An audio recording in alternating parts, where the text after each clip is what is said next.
38.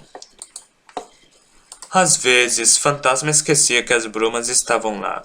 Haviam se transformado em uma coisa pálida e translúcida para ele, quase invisíveis. As estrelas no céu reluziam como 1 milhão de holofotes brilhando. Era uma beleza que apenas ele conseguia ver. Virou-se, passando os olhos pelos restos queimados do prédio. Trabalhadores de escava vasculhavam cuidadosamente a bagunça. Era difícil para o fantasma lembrar que eles não podiam ver bem na escuridão da noite. Precisavam mantê-los bem perto uns dos outros, trabalhando para tanto pelo toque quanto pela visão. O cheiro, claro, era terrível. Ainda assim, queimar peltre parecia ajudar a atenuá-lo. Talvez a força que o metal lhe dava estendesse a capacidade de evitar reações não intencionais, como ter tosses e ânsia de vômito. Durante a juventude, ele imaginou como seria juntar estanho e peltre. Outros pares alomânticos eram opostos. Aço empurrava metais, ferro os puxava. Cobre escondia alomânticos, bronze os revelava. Zinco inflamava emoções, latão as reprimia. Porém, Stan e Peltre não pareciam opostos. Um aguçava o corpo e o outro os sentidos. E, por outro lado, eles eram opostos. Estanho tornara seu tato tão sensível que cada passo de outrora fora desconfortável. Peltre fortaleceu seu corpo, tornando-o resistente à dor, de forma que caminhava agora pela ruína carbonizada sem sentir os pés doerem tanto. De forma semelhante, onde a luz antes o cegava, o Peltre fazia com que aguentasse muito mais sem precisar da venda. Os dois eram opostos, mas completamente complementares, como os outros pares de metais alomânticos. Parecia certo ter um para acompanhar o outro. Como sobreviver assim o Peltre? Era um homem com apenas metade de uma capacidade. Agora estava completo. E ainda assim, ele imaginava como seria ter os outros poderes também. Kelsier lidera Peltre. Talvez também pudesse abençoar Fantasma com ferro e aço? Um homem conduzia a fila de trabalhadores. Seu nome era Frenzon, o responsável por pedir a Fantasma que resgatasse a irmã. A execução estava programada para o dia seguinte. Logo a criança seria jogada num prédio em chamas, mas Fantasma estava trabalhando em maneiras de impedir uma tragédia.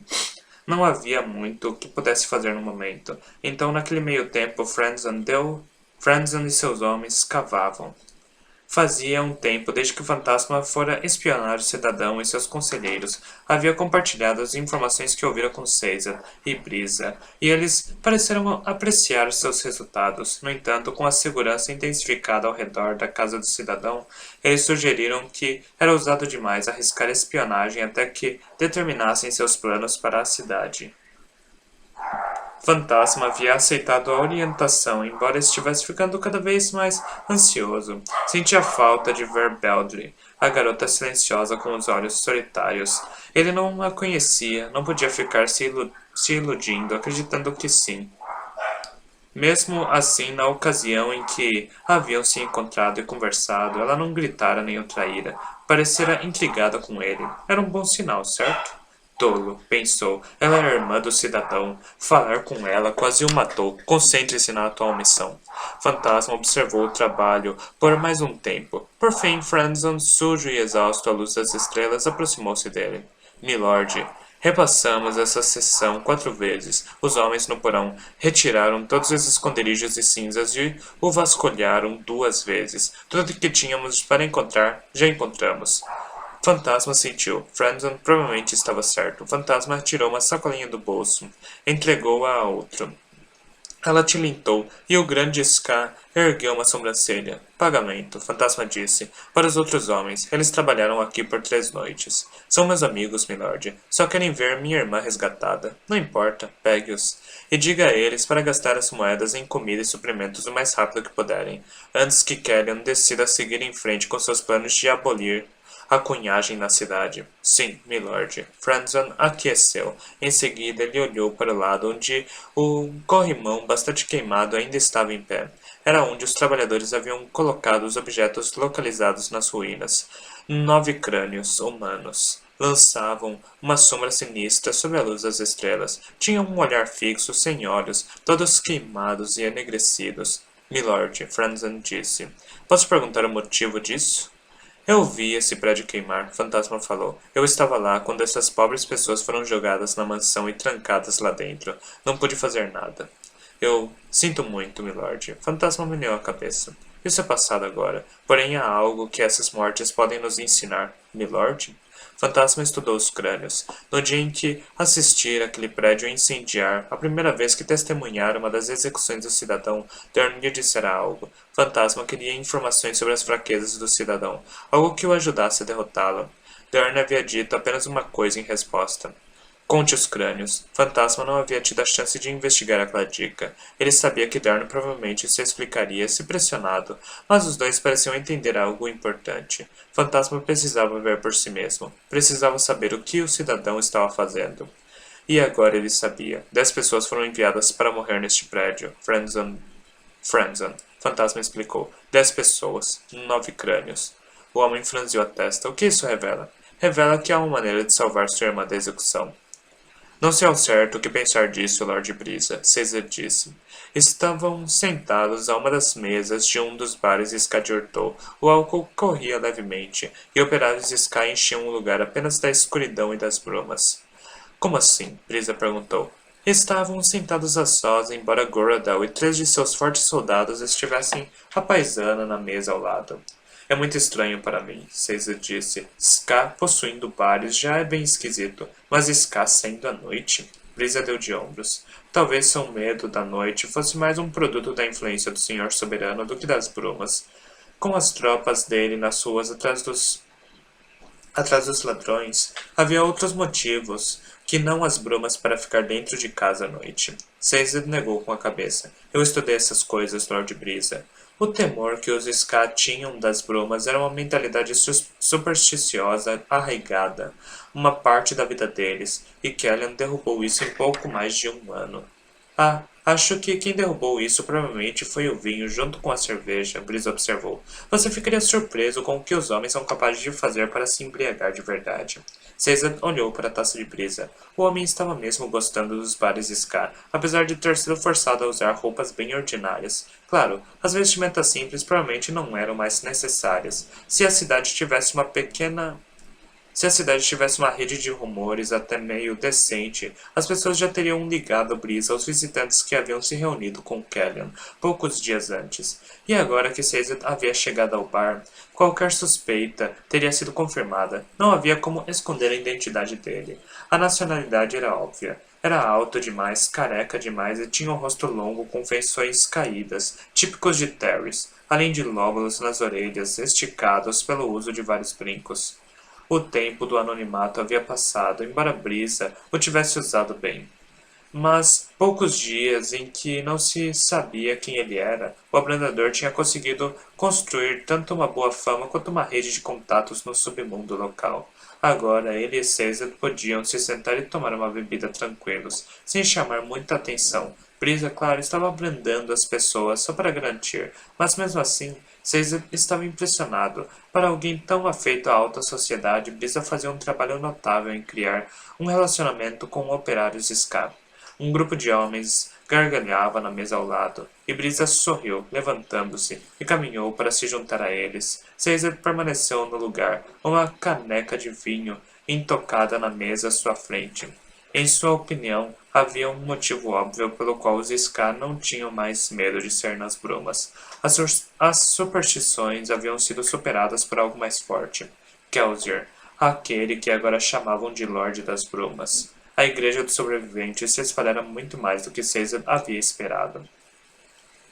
Não era organizada da mesma forma em Ortou e em Luthadel, e o foco parecia ser diferente, mas restava o fato de que os homens estavam idolatrando Kelsier. Na verdade, as diferenças eram parte do que tornava todo o fenômeno fascinante. O que estou enxergando? Pensou Caesar. Qual é a relação aqui? As brumas matavam, ainda assim essas pessoas saíam nas brumas, porque não morriam de medo delas. Não é problema meu, Caesar disse a si mesmo. Preso permaneceu concentrado. Deixei meus estudos nas religiões na pasta. Estava chegando ao fim e aquilo o preocupava. Até então, todas as religiões haviam se provado cheias de incoerências, contradições e falhas lógicas. Estava ficando cada vez mais preocupado com a possibilidade de nunca encontrar a verdadeira, mesmo entre as centenas de religiões em suas mentes de metal. Um aceno de brisa o distraiu. Então Caesar se levantou, forçando-se a não mostrar o desespero que sentia, e foi até a mesa. Os homens abriram um espaço. Obrigado, Caesar disse, sentando-se. Esqueceu sua caneca, amigo Teizano. Um dos homens apontou. Desculpe, nunca foi muito afeito aos inebriantes. Por favor, não se ofendam. De qualquer maneira, seu agrado cuidadoso foi muito apreciado. Ele sempre fala desse jeito? Um dos homens perguntou, olhando para a brisa. Nunca vi um Teizano antes, não é? Perguntou o outro. Caesar enrubesceu, e Brisa riu ao perceber, pousando uma das mãos no ombro do amigo. Tudo bem, cavalheiros. Eu trouxe o Terrizano como pediram. Vão em frente, façam suas perguntas. Havia 6 homens na mesa, todos operários das minas, pelo que Caesar podia dizer. Um dos homens se inclinou adiante, as mãos entrelaçadas à frente, os nós dos dedos marcados por tanto raspar em pedras. Brisa vem dizendo uma coisa, o homem disse em voz baixa, mas pessoas como ele sempre fazem promessas. Kellyan disse muitas das mesmas coisas um ano atrás, ao tomar o controle depois da partida de Strathventure. Sim, Caesar confirmou. Posso entender seu ceticismo. Mas, o homem disse, erguendo a mão, Terrizanos não mentem. São boas pessoas, todo mundo sabe disso. Lords, Scar, ladrões e obrigadores. Então, queremos falar com o senhor, o outro homem disse. Talvez seja diferente, talvez minta para nós, mas é melhor ouvir de um teizano que de um abrandador. Brisa piscou, revelando apenas um pequeno traço de surpresa. Ele aparentemente não havia percebido que todos estavam cientes de suas capacidades. Façam suas perguntas, Caesar pediu. Por que vocês vieram para esta cidade? Para tomar o controle dela. Por que vocês se importam? O outro homem questionou. Por que o filho de Venture tem interesse em Urtou? Por 2 motivos. Primeiro, pelos recursos que a região oferece. Não posso entrar em detalhes, mas basta dizer que sua cidade é muito desejável por razões econômicas. O segundo motivo é tão importante quanto.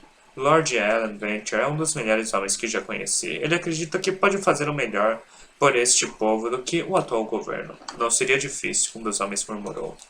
Outro negou com a cabeça. Que? Quer dar a cidade de volta para os Venture? Em um ano você já esqueceu das coisas que Strath costumava fazer por aqui? Alan Venture não é o pai, Caesar interrompeu. É um homem que vale a pena de seguir. E o povo terrizano? Um dos Scar perguntou. Ele segue o Venture? De certa forma, no passado, meu povo tentou se autogovernar, como seu povo faz agora. No entanto, perceberam as vantagens de uma aliança. Agora se mudaram para o domínio central, tendo aceitado a proteção de Alan Venture. Claro, Caesar pensou, eles prefeririam me seguir, se eu aceitasse ser rei deles. A mesa ficou em silêncio. Não sei, um dos homens disse. Por que estamos aqui falando disso?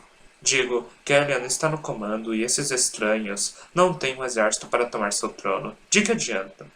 Derrubamos o senhor soberano sem exército nenhum, Brisa enfatizou. E o próprio Kellyan tomou o governo da nobreza. Coisas assim podem mudar. Não estamos tentando formar um exército ou rebelião, Caesar acrescentou rapidamente. Queremos apenas que os senhores comecem a pensar. Falar com seus amigos. Obviamente, os senhores são homens influentes. Talvez se Kellyan ouvir sobre descontentamento entre seu povo, ele comece a mudar seu jeito de lidar com as coisas. Talvez, um dos homens disse. Não precisamos desses forasteiros, outro comentou. O sobrevivente das chamas veio para cuidar de Kellyan. Caesar pescou. Sobrevivente das chamas? Ele percebeu um sorriso leve nos lábios de Brisa. O operador aparentemente já tinha ouvido o termo e agora parecia estar esperando uma reação de Caesar. O sobrevivente não vai entrar nessa questão, um dos homens disse. Não consigo acreditar que estamos sequer pensando em uma rebelião. A maior parte do mundo está um caos. Se você tiver ouvido as notícias, não deveríamos estar felizes com o que conseguimos?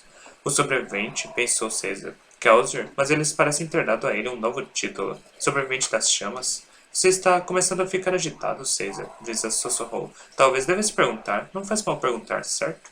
Não faz mal perguntar. O sobrevivente das chamas? Caesar perguntou. Por que chamam Kelsier assim? Não é Kelsier, um dos homens respondeu. O outro sobrevivente, o novo. O sobrevivente de Hatzin veio para derrubar o senhor soberano, o outro dos homens explicou. Então, por que não podemos supor que o sobrevivente das chamas veio para derrubar Kellyan? Talvez nós devêssemos ouvir esses homens. Se o sobrevivente está aqui para derrubar Kellyan, ele não vai precisar de ajuda desses tipos. Eles só querem a cidade para si, o outro homem concluiu. Desculpe, Caesar disse, mas podemos encontrar esse novo sobrevivente?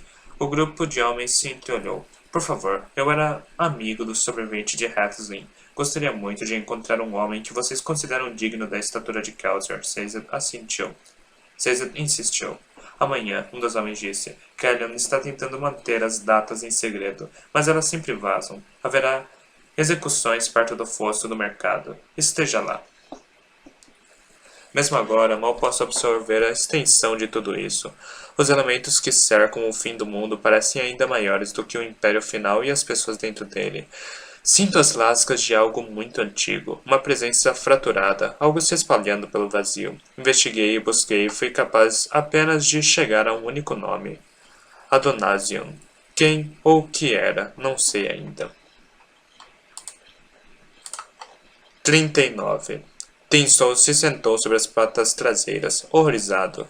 Cinzas choviam como lascas de um céu estilhaçado flutuando, dando ao ar um aspecto manchado e doente. Mesmo onde estava, no topo de uma colina varrida pelo vento, havia uma camada de cinzas sufocando a vida vegetal.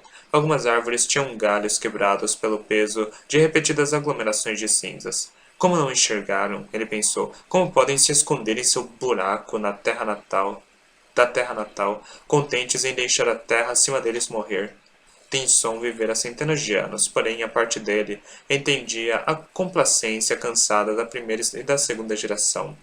Às vezes ele mesmo a sentia, um desejo de simplesmente esperar, de passar anos em puro ócio, contente na terra natal. Já tinha visto o mundo exterior, mais do que qualquer ser humano ou colo já veria.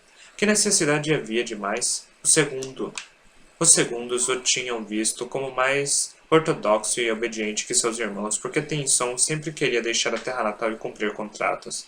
A segunda geração sempre o entendera mal, não cumprira todos aqueles contratos pelo desejo de ser obediente. Fizera tudo por medo, medo de se tornar satisfeito e apático como os da segunda geração, e começar a pensar que o mundo lá fora não importava para o povo Kandra.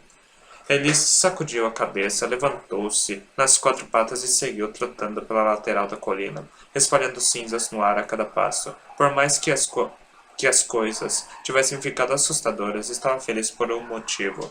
O corpo do cão de caça lhe dava uma sensação ótima. Havia um poder nele, uma capacidade de movimento que nenhuma forma humana podia igualar. Era quase como se esta fosse a forma que ele sempre deveria ter usado. Que corpo seria melhor para um Kandra com um desejo irrefreável de viajar? Um Kandra que havia deixado sua terra natal para trás mais vezes que qualquer outro, servindo sob as mãos odiosas de mestres humanos, tudo por causa de seu medo da complacência. Ele seguiu até a escassa cobertura da floresta, atravessando colinas e esperando que o tapete de cinzas não dificultasse muito a localização. A chuva de cinzas afetava o povo Kandra muito.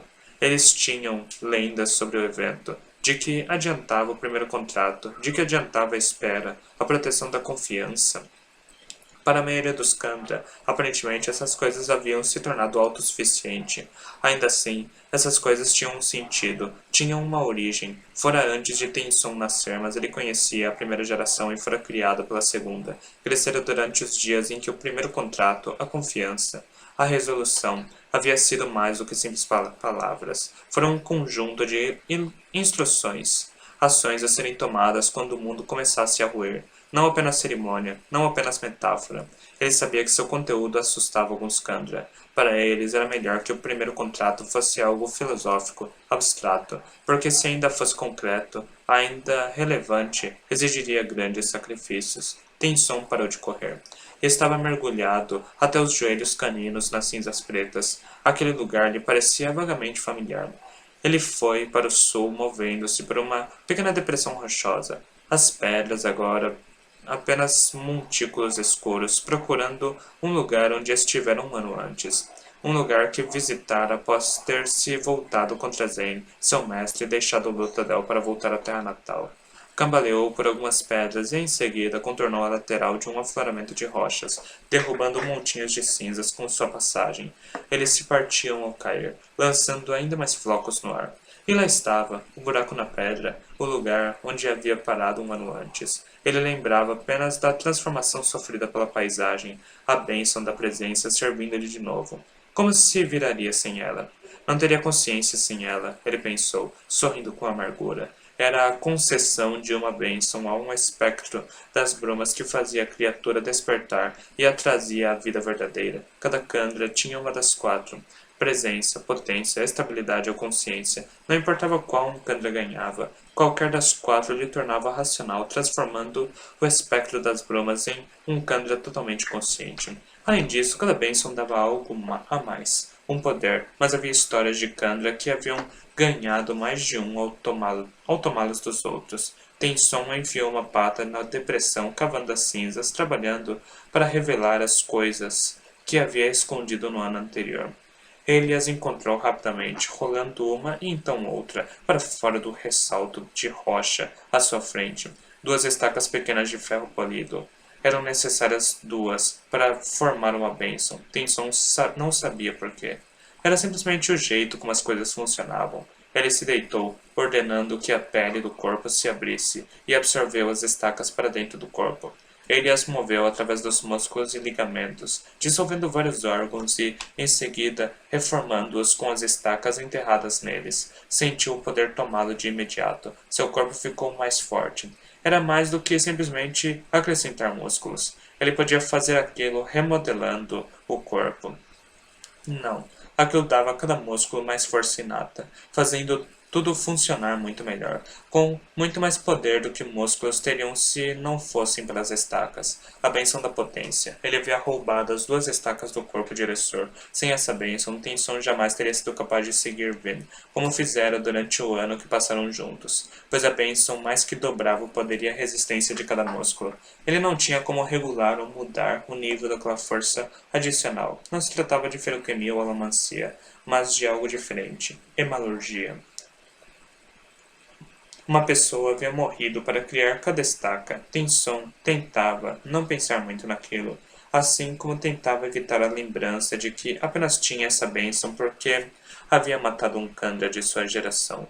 O Senhor Soberano oferecia as estacas a cada século, entregando o número solicitado para que os Kandras pudessem formar uma nova geração. Agora ele tinha 4 estacas, 2 bênçãos, e era um dos Kandras vivos mais poderosos do mundo. Com músculos fortalecidos, Tenson pulou, com confiança, do topo de uma formação rochosa, despencando 6 metros até aterrissar com segurança no chão coberto de cinzas. Ele partiu, correndo com muito mais rapidez agora. A bênção da potência lembrava o poder de um alomântico queimando peltre, mas não era igual. Não manteria Tenson se movendo indefinidamente, e ele tampouco poderia avivá-la para uma explosão extra de poder. Por outro lado, não exigia metais para abastecê-lo. Seguiu para leste. O primeiro contrato era muito explícito. Quando Ruína retornasse, os Kandra deviam procurar o pai para servi-lo. Infelizmente, o pai estava morto. O primeiro contrato não aventava essa possibilidade. Então, impossibilitado de ir para o pai, Tenson fez o melhor que podia. Saiu em busca de Ven. Originalmente, presumíamos que um Colos era uma combinação de 2 pessoas em uma. Estávamos errados. Os Colos não são a fusão de 2 pessoas, mas de 5, como comprovado pelas 4 estacas necessárias para fazê-los. Não 5 corpos, é claro, mas 5 almas. Cada par de estacas concede o que os Kandras chamariam de bênção da potência. No entanto, cada uma também distorce o corpo do Colos, deixando-o cada vez mais desumano. Esse é o custo da hemalurgia. 40. Ninguém sabe precisamente como os inquisidores são feitos, Helen disse, na frente da tenda, abordando um pequeno grupo que incluía Ham, Seth, o escriba Norden e o quase recuperado Demol. Ven estava sentada ao fundo, ainda tentando digerir o que havia descoberto. Humano, todos os Colos, haviam sido pessoas no passado. Há muitas teorias, porém, Helen continuou. Assim que o Senhor Soberano caiu, Caesar e eu fizemos algumas pesquisas e descobrimos alguns fatos interessantes com os obrigadores que entrevistamos. Por exemplo, inquisidores são feitos de homens comuns, homens que se lembram de quem eram, mas que ganham novas capacidades alomânticas. Nossa experiência com Marsh também prova isso, Emma afirmou. Ele se lembrava de quem era, mesmo depois de todas aquelas estacas cravadas no corpo, e ganhou os poderes de um nascido da bruma ao se tornar um inquisidor. Desculpe, Seth interrompeu, mas alguém pode me explicar o que essa porcaria tem a ver com o nosso cerco à cidade? Não há nenhum inquisidor aqui. Ellen cruzou os braços. Isso é importante, Seth. Porque não estamos em guerra apenas com Yomen. É algo que não compreendemos, algo muito maior que aqueles soldados lá dentro de Phaedrex. Seth bufou. Você ainda acredita nessas histórias de perdição em deuses e tudo mais? Norden. Ellen disse, olhando para o escriba. Por favor, diga a Lord Seth o que você me disse hoje mais cedo. O ex-abrigador assentiu. Bem, milord, é o seguinte. O número relacionado ao percentual de pessoas que caem doentes nas brumas é simplesmente irregular demais para ser natural. A natureza trabalha em caos organizado, aleatoriedade em escala pequena com tendências na escala maior. Não consigo acreditar que qualquer evento natural poderia ter produzido resultados tão precisos. Como assim? Seth perguntou. Bem, milord, imagine que o senhor ouça um estalo repetitivo em algum lugar fora de sua tenda. Se ele se repete ocasionalmente sem um padrão exato definido, então talvez seja o vento soprando uma aba solta contra um poste. No entanto, se ele se repetir com exata regularidade, o senhor sabe que deve ser uma pessoa batendo contra um poste. O senhor seria capaz de fazer a distinção imediatamente, pois aprendeu que a natureza pode ser repetitiva em um caso assim, mas não exata. Esses números são assim, milord, organizados demais, repetitivos demais, para serem obra da natureza. Precisam ter sido produzidos por alguém. Você está me dizendo que uma pessoa deixou os soldados doentes? Seth questionou. Uma pessoa? Não, não uma pessoa, acho eu, Norden respondeu. Mas algo inteligente deve ter feito isso. É a única conclusão que posso tirar. Algo como um projeto. Algo que faz questão de ser preciso. O recinto ficou silencioso. E isso tem alguma relação com os inquisidores, milord? Demou questionou com cautela. Tem. Ellen respondeu. Ao menos se você pensar como eu. O que admito não é muito comum. Para o bem ou mal. Ou para o bem ou para o mal, Ham disse, sorrindo. Norden, o que você acha sobre como os inquisidores são feitos? Ellen perguntou. O escriba ficou desconfortável. Eu estava no cantão da ortodoxia, como o senhor talvez saiba, não no cantão da Inquisição. Com certeza havia rumores. Ellen insistiu. Bem, claro, Norden confessou. Mas que rumores, na verdade. Os obrigadores superiores estavam sempre tentando descobrir como os inquisidores conseguiam seu poder. Sabe, havia uma rivalidade entre os cantões e, bem, eu pensei que o senhor não se importaria com isso. De qualquer forma, nós de fato ouvíamos rumores. E? Ela perguntou. Eles diziam que o Inquisidor era uma fusão de muitas pessoas diferentes. Para fazer um Inquisidor, o cantão da Inquisição precisava conseguir um grupo inteiro de alomânticos e combinar o poder deles em um. Silêncio novamente no recinto. Ven encolheu as pernas, abraçando os joelhos. Ela não gostava de falar sobre inquisidores. Senhor soberano, Ham praguejou em voz baixa. É isso. Por isso os inquisidores eram tão ferrenhos na caça aos brutamontes Ska. Não vem? Não era só porque o Senhor Soberano ordenava que mestiços fossem mortos, mas para que os inquisidores pudessem se perpetuar. Eles precisavam de alomânticos para matar e fazer novos inquisidores. Ela assentiu de seu lugar. De alguma forma, essas estacas no corpo dos inquisidores transferem capacidades alomânticas, matam 8 brumosos e dão todos os poderes a um homem, como Marsh. Caesar me disse uma vez que Marsh sempre hesitava em falar sobre o dia em que se tornou inquisidor, mas disse que foi sujo. Hammer assentiu. E quando Kelsier e Ven descobriram o quarto dele no dia em que ele foi levado e transformado em inquisidor, encontraram um cadáver lá, um que eles a princípio pensaram que fosse Marsh. Mais tarde, Marsh disse que mais de uma pessoa havia sido morta ali, Ven murmurou. Só não havia restado o suficiente delas para contar. Novamente, tudo isso tem algum objetivo? Seth questionou. Bem, parece estar conseguindo irritá-lo bastante. Ham falou, tranquilo. Precisamos de outro? Ela lançou olhares sérios para os dois. O objetivo, Seth, é relacionar isso a algo. Ven descobriu esta manhã. O grupo se virou para ela. Os colos são feitos de seres humanos. Ven explicou. O quê? Seth questionou com uma careta. Isso é absurdo. Não, Ven disse, meneando a cabeça. Tenho certeza.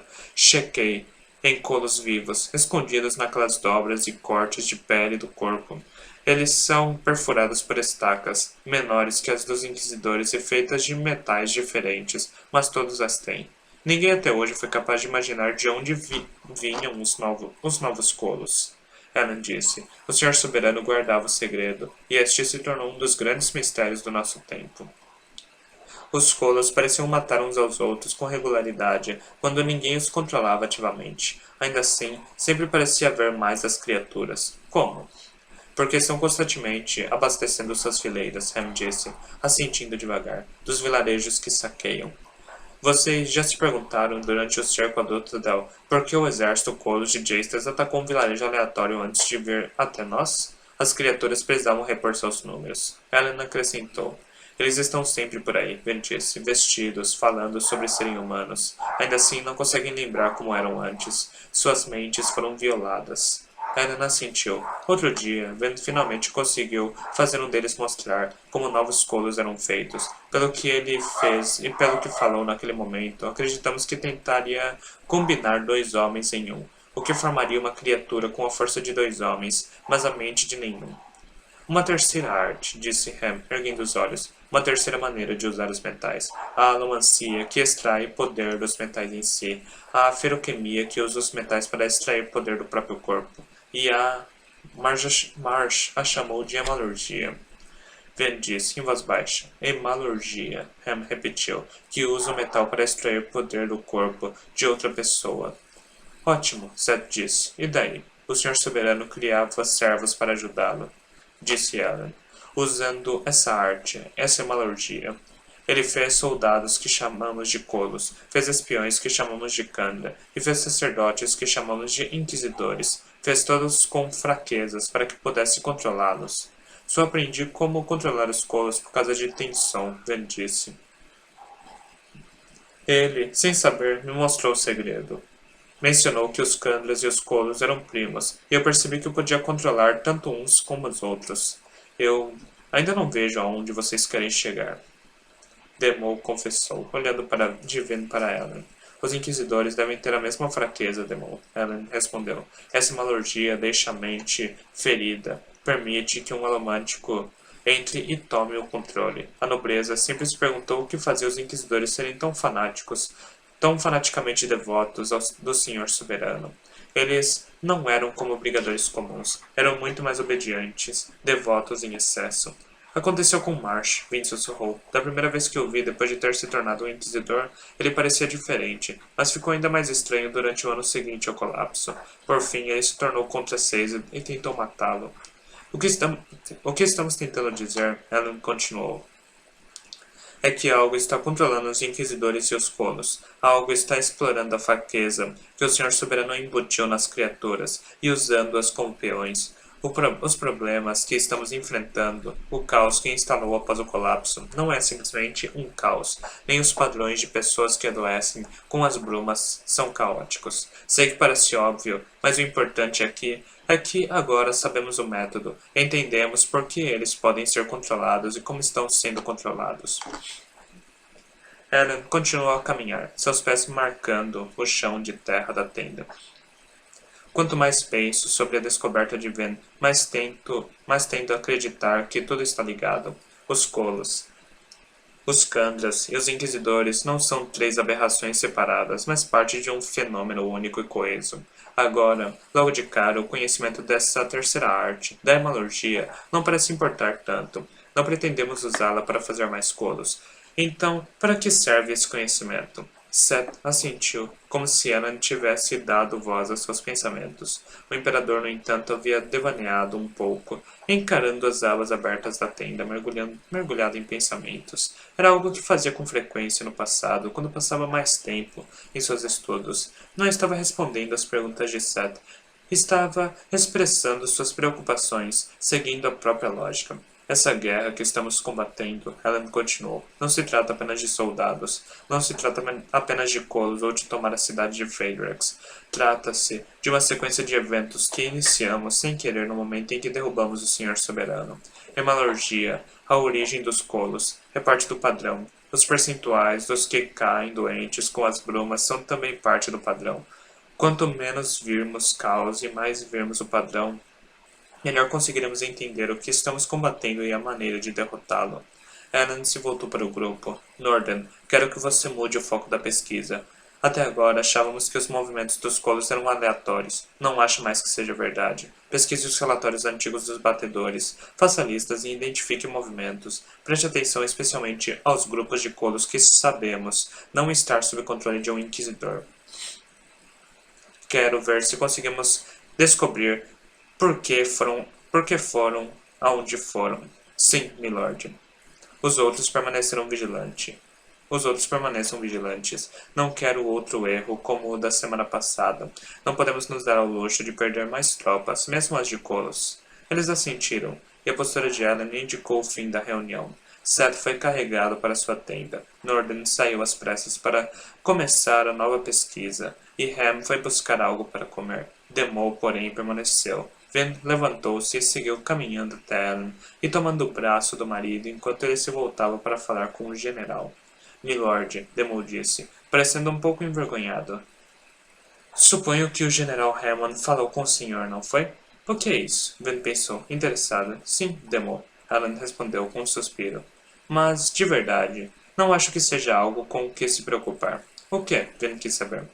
Há certo nível de exclusão acontecendo no acampamento, milady, Demol respondeu. Aqueles de nós que ficamos doentes por 2 semanas, em vez de poucos dias, estão sendo olhados com um tanto de desconfiança. Desconfiança com a qual você não concorda mais, certo, Demol? Ellen enfatizou essa observação com um olhar sério e muito régio.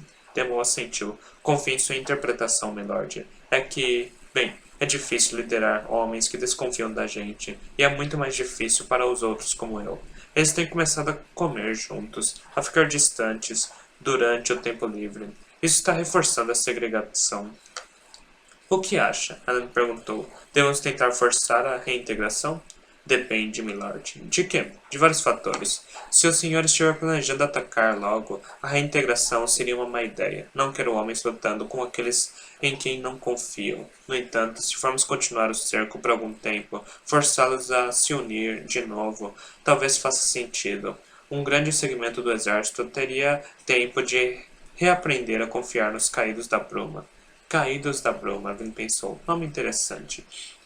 Ellen olhou para ela e Vin soube o que ele estava pensando. O baile no cantão de recursos aconteceria em poucos dias. Se o plano de Ellen corresse bem, talvez nem tivessem de atacar Phaedrix. Vin não tinha grandes esperanças quanto a isso. Além do mais, sem reabastecimento vindo de Luthadel, não tinham muitas certezas. Poderiam continuar o cerco conforme planejado por meses, ou talvez acabassem tendo que atacar dentro de poucas semanas.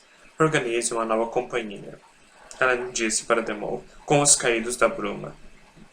Vamos nos preocupar em lidar com a superstição depois de tomarmos Phaedrix. Sim, milord, Demol confirmou. Acredito que eles continuaram falando, mas Ven parou de prestar atenção quando ouviu vozes se aproximar da tenda de comando. Provavelmente não era nada. Mesmo assim, ela caminhou para ficar entre as pessoas que se aproximavam e Ellen, verificando suas reservas de metal. Dentro de momentos, pôde determinar quem estava falando. Um deles era Ham.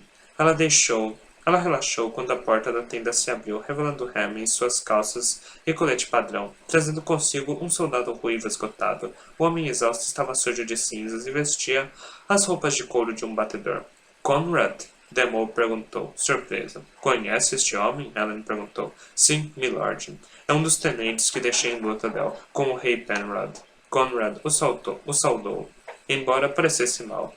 Milord, o homem disse, trago notícias da capital. Finalmente, disse Ellen. O que diz Penrod? Onde estão as barcaças com os suprimentos que eu pedi? Barcaças com suprimento, milord? Milord, o rei Penrod me enviou para pedir que o senhor enviasse suprimentos. Há revoltas na cidade, e alguns dos armazéns de comida foram saqueados. O rei Penrod me enviou para buscar um contingente de tropas para ajudá-lo a restaurar a ordem. Tropas? Ellen perguntou. E a guarnição que deixei com eles deveria ter muitos homens. Não são o suficiente, Conrad disse. Não sei porquê. Posso apenas repassar a mensagem que me mandaram entregar. Ellen praguejou, batendo com o punho sobre a mesa da tenda de comando. Penrod não consegue fazer a única coisa que pedi a ele? Tudo o que precisava era manter as terras que já havíamos assegurado. O soldado saltou à explosão, e Vena sentiu preocupada. Ellen, no entanto, conseguiu manter o temperamento sob controle. Deu um suspiro profundo, acenando para o soldado. Descanse, Tenente Conrad. E como um pouco, quero conversar melhor mais tarde. Vin encontrou Ellen mais tarde naquela noite, parado às margens do acampamento, olhando para as fogueiras de vigilância nos penhascos de Phaedrix. Ela pousou a mão no ombro dele, e o fato de o marido não ter tido um sobressalto indicava que a tinha ouvido chegar. Ainda lhe era um pouco estranho que Ellen, que sempre permanecera um pouco distraída no mundo ao redor, agora fosse um nascido da bruma habilidoso, com estanho para aguçar os ouvidos e deixá-lo escutar até mesmo os passos mais suaves se aproximando. Falou com o mensageiro? Ela perguntou, enquanto ele a abraçava, ainda olhando para o céu noturno. As cinzas caíam ao redor. Alguns dos soldados, olhos de estanho de Ellen, faziam uma patrulha sem carregar lampiões, caminhando em silêncio pelo perímetro do acampamento. A própria Ven havia acabado de voltar de uma patrulha semelhante, embora dela tivesse sido ao redor do perímetro de Fairfax. Fazia algumas rondas toda noite, procurando qualquer atividade estranha nos arredores da cidade. Sim, ela disse. Depois que descansou, falei bastante com ele. Más notícias? Muito do que havia dito antes, Penrod aparentemente nunca chegou a receber minhas ordens para enviar comida e tropas. Conrad é um dos 4 mensageiros que Penrod nos enviou. Não sabemos o que aconteceu aos outros 3. O próprio tenente foi perseguido por um grupo de colos, tendo conseguido fugir apenas dando seu cavalo como isca, fazendo correr em uma direção e escondendo-se enquanto os monstros perseguiam e despedaçavam o animal. Ele se esgueirou para longe enquanto os colos se banqueteavam. Corajoso, Ben disse. Sortudo também, Helen comentou. De qualquer forma, parece improvável que Penrod consiga nos mandar ajuda. Há depósitos de comida em Luthadel, mas se as notícias das revoltas forem verdadeiras, Penrod não conseguirá separar soldados necessários para manter os suprimentos seguros, se nos enviasse alguns. Então, como isso nos deixa? Ben perguntou. Helen olhou para Ben, e ela ficou surpresa em ver determinação, não frustração, nos olhos dele. Com conhecimento. Que? Nosso inimigo se expôs, Finn, atacando nossos mensageiros diretamente com tropas escondidas de colos, tentando dominar nossa base de suprimentos em Luthadel. Ellen sacudiu a cabeça. Nosso inimigo quer que pareça aleatório, mas eu vejo o padrão. É focado demais, inteligente demais para ser casualidade. Está tentando nos afastar de Phaedrax. Finn sentiu um calafrio. Ellen fez menção de falar mais, mas ela pousou um dedo nos lábios dele, calando-o. Ele pareceu confuso, mas em seguida, aparentemente, entendeu, pois assentiu com a cabeça. Seja lá o que dissermos, Ruína pode ouvir. Ben pensou. Não podemos revelar o que sabemos. Ainda assim, algo passou de um para o outro, a informação de que tinham de ficar em Phaedrax, que tinham de descobrir o que havia naquela caverna, pois seu inimigo estava empenhado em impedir que eles o fizessem. Estaria mesmo Ruína por trás do caos em Luthadel, um truque para atrair Ellen e suas forças de volta para restaurar a ordem e assim abandonar Phaedrax? Era apenas especulação, mas era tudo o que tinham. Vin assentiu para Ellen, indicando que concordava com sua determinação em ficar. Ainda assim, estava preocupada. Luthadel era para ser a rocha em toda essa história, o porto seguro deles. Se a capital caísse, o que eles teriam? Entendia cada vez mais que não haveria batida em retirada, nenhum recuo para desenvolver planos alternativos. O mundo estava desmoronando ao redor deles, e ela havia se comprometido com Phaedrax. Se falhassem ali, não haveria para onde ir. Por fim, Ellen apertou o ombro dela. Em seguida, ela entrou nas brumas para verificar alguns dos postos de guarda. Ben permaneceu sozinha, encarando as fogueiras de vigilância com um pressentimento preocupante. Os pensamentos de antes da quarta caverna depósito voltaram. Guerrear, fazer cercos às cidades, jogos políticos. Aquilo não era suficiente. Essas coisas não os salvariam se a terra em si morresse. O que mais poderiam fazer? A única opção que tinham era conquistar Phaedrax e esperar que o Senhor Soberano tivesse deixado alguma pista para ajudá-los. Ela ainda sentia um desejo inexplicável de encontrar Ation, porque tinha tanta certeza de que ajudaria. Fechou os olhos, pois não estava disposta a encarar as brumas, que, como sempre, afastavam-se dela, deixando alguns centímetros de ar vazio ao seu redor. Atraíra-as no passado, ao lutar contra o Senhor Soberano. Por que fora capaz de abastecer sua alamancia com o poder das brumas apenas aquela vez? Ven estendeu a mão para elas, tentando novamente, como já havia feito tantas vezes. Chamou-as, implorou por elas em pensamento, tentando acessar seu poder, e sentiu como se devesse poder fazê-lo. Havia uma força nas brumas, presa dentro delas, mas não se rendia a Ven.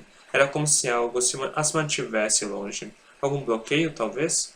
Ou um simples capricho por parte das brumas. Por quê? Ela sussurrou, os olhos ainda cerrados. Por que me ajudaram daquela vez e nunca mais? Estou louca ou vocês realmente me deram poder quando eu exigi? A noite não lhe deu respostas. Por fim, ela suspirou e se afastou, buscando refúgio dentro da tenda. As estacas hemalúrgicas mudam fisicamente as pessoas dependendo dos poderes que são concedidos, de onde a estaca é inserida e de quantas estacas alguém tem. Inquisidores, por exemplo, são extremamente diferentes dos seres humanos que costumavam ser. Têm o coração em outro lugar, e o cérebro se arranja para acomodar os pedaços de metal cravados nos olhos. Os colos são alterados de formas ainda mais drásticas. É possível pensar que são os Kandra que sofrem as maiores mudanças. No entanto, deve-se recordar que novos Kandra são feitos de espectros das brumas, e não de seres humanos. As estacas usadas por eles causam apenas uma pequena transformação nos hospedeiros, deixando os corpos ainda parecidos com as de um espectro das brumas, mas permitindo que sua mente comece a funcionar. Ironicamente, embora as estacas desumanizem os colos, dão uma medida de humanidade aos Kandra.